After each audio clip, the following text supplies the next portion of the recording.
Welcome to ADHD Power Tools, where we give you the tools to unlock the power within.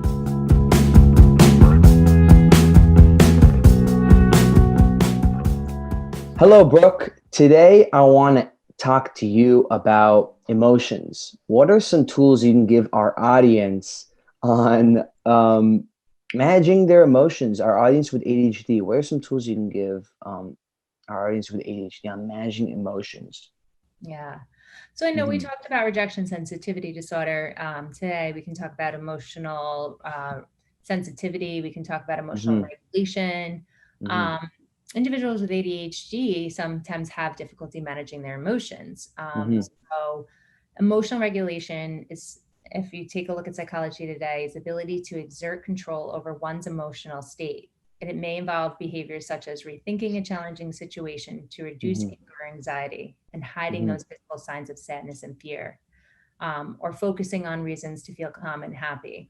So things can kind of just build up very quickly. And someone who has ADHD, metacognition, which is your ability to take in things and understand why it's happening, how it's happening, might be weak in someone who has ADHD. So with these emotional like overwhelms that some individuals with ADHD have, and I know that I have it sometimes too. Just quick story about me, if you don't mind. My wedding Go ahead. just happened, and a friend of mine called me 30 minutes before my rehearsal dinner telling me that she was tested positive for COVID. Uh-oh. One day, that you think about. So of course I had like extreme emotional overwhelm, couldn't think clearly. What do I do? Blah, blah, blah.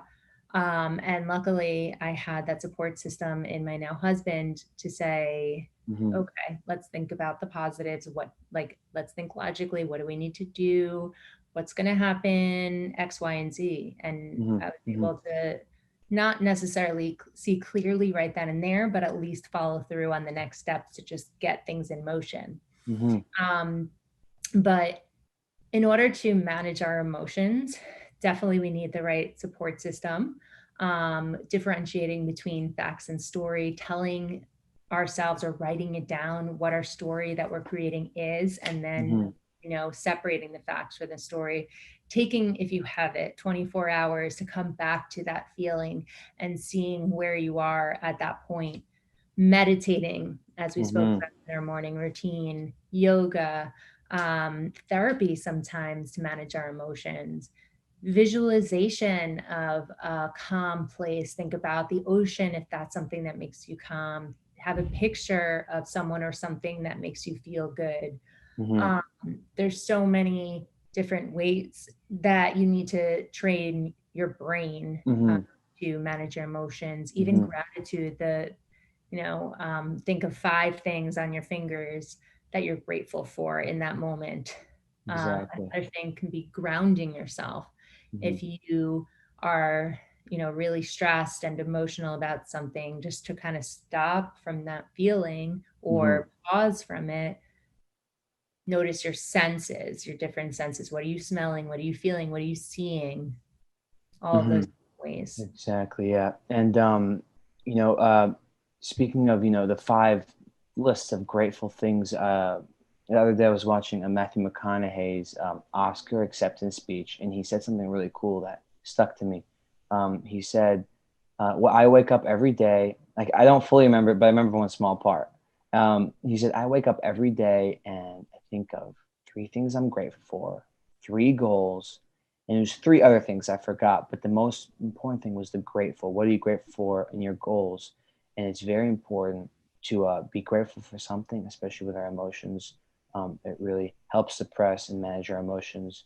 I want to ask you, what are some more support systems Yeah. for managing emotions? Like you said, your husband and friends, but Well, a coach, a uh-huh. therapist, hmm um, a hmm friend, a friend, exactly, and family.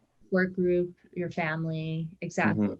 hmm But the real win is when you can do this on your own, right? Where you don't need hmm to ask. for approval or seek Mhm. help immediately. But if you know the tools and learn the tools along the way, it's powerful. And I Exactly. love what you mentioned about Matthew McConaughey, Hmm. because how you start the day, as we spoke about it in our last episode, Hmm. is where your mindset can be for the rest of the day. So if you start the day by saying, "Ugh, I am so tired," Exactly. you're Exactly. immediately starting with a negative thought. That's the energy you're putting out there.